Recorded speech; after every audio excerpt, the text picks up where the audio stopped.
Inscribe circle कभी पढ़ा है? इनस्क्राइब सर्कल के सारे फीचर्स पता है? अगर नहीं पता है, बहुत सारे बच्चों के साथ मैंने देखा है कि उनके साथ जो प्रॉब्लम है कि वो 11th क्लास में कैलकुलस सॉल्व करने आ गए, लेकिन वो 9th 10th और 8th क्लास की मैथमेटिक्स उनको क्लियर नहीं है।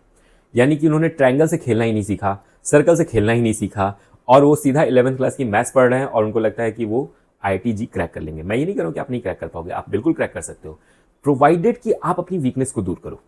अगर नहीं पढ़ा है, अगर आपको अभी भी लगता है कि या उस समय की मैथ्स में आपको दिक्कत है, तो मैं आपसे फिर सजेस्ट करूंगा कि जाकर ज्योमेट्री फिर से पढ़कर आओ।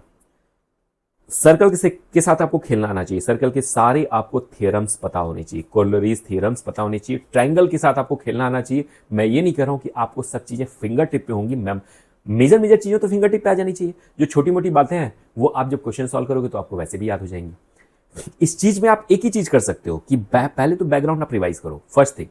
सेकंड थिंग, जितना ज्यादा मैथ सॉल्व कर सकते हो उतना ज्यादा मैथ सॉल्व करो, 11th क्लास की मैथ सॉल्व करो। मैं नहीं कह रहा हूं कि आप 7th 8th और 9th की मैथ सॉल्व करो, 11th क्लास की मैथ्स में उसके एप्लीकेशंस आएंगे, उस एप्लीकेशन को यूज कर करके 11th क्लास की मैथ सॉल्व करो।